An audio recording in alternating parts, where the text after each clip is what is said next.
Bonjour à tous, aujourd'hui petit tuto dans lequel on va se pencher sur la modélisation financière et plus précisément le plan financier historique. On va voir comment traiter les données comptables brutes de manière à ce qu'elles soient prêtes à être intégrées à un plan financier historique qui permettra de réaliser une analyse financière et une valorisation de l'activité historique. Pour ce faire, de quoi on a besoin? Eh bien, on a besoin des bilans internes détaillés ou des balances générales des 3, 4 ou 5 dernières années au format Excel. Si on ne les a pas au format Excel, qu'on les a en PDF ou en image, il y a un petit tips, c'est d'utiliser ChatGPT pour effectuer la retranscription des textes qui se figurent sur le PDF ou sur l'image. Une fois qu'on a tous les documents en notre possession, on peut passer aux étapes suivantes avec la première étape qui consiste à ne conserver que les comptes dont on a besoin, ainsi que les libellés et les montants qui sont liés, que l'on reclasse dans la feuille Data Compta. Et ensuite, on fait un second retraitement où on reclasse tous ces comptes, ces libellés et ces montants, mais cette fois-ci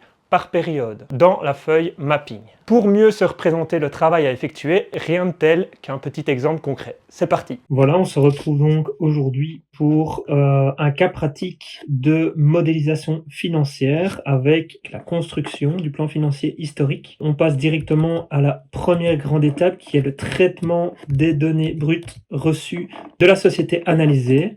Qu'est-ce qu'on va faire? Eh bien, on va commencer tout d'abord par isoler les comptes. On sélectionne ici les cellules qu'il faut supprimer.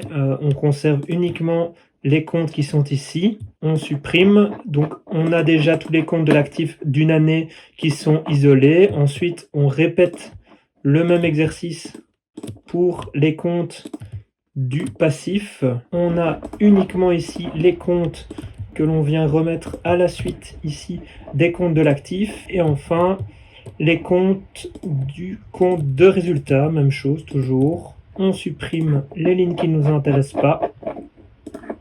On sélectionne ici les cellules qui nous intéressent. On revient là. Et voici uniquement les comptes, les libellés et les montants. On va faire un petit traitement de ces données pour ne conserver que les données et pas les espaces, supprimer toutes les choses qui vont venir déranger au moment de l'utilisation des données par la suite. Et alors ici on voit que toutes les données, les comptes et les libellés sont dans la même cellule. Comment on va faire pour les séparer? Eh bien ici on a data, hop, séparateur de colonnes, et il va proposer de le mettre dans la colonne d'à côté. Et voici les comptes, les libellés et les montants qui sont dans 3 colonnes différentes. Qu'est-ce qu'on fait une fois qu'on a ceci? On colle uniquement les valeurs et alors on les retransforme en nombre. Convertir en nombre. On copie. On vient le mettre ici dans la sheet dédiée, donc les data compta, les data brutes de comptabilité. On copie. On met la période, là en fait c'était l'année 2021, 2021-12. On verra par la suite à quoi ça sert de rajouter la période dans cette colonne-ci. On met un séparateur, comme ça on s'y retrouve bien.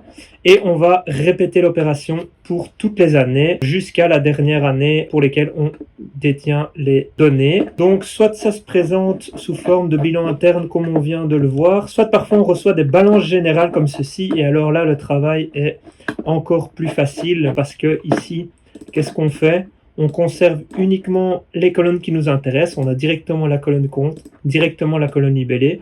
Et ici, on conserve uniquement la colonne qui nous intéresse avec les montants finaux. On garde directement les 3 colonnes qui nous intéressent. On retraite encore une fois chaque cellule pour n'avoir que les données et pas les espaces ou les éventuels autres éléments qui pourraient venir gêner au moment du traitement des données. On convertit ce qu'il y a à convertir en nombre. Même chose que pour l'année précédente qu'on avait parcourue.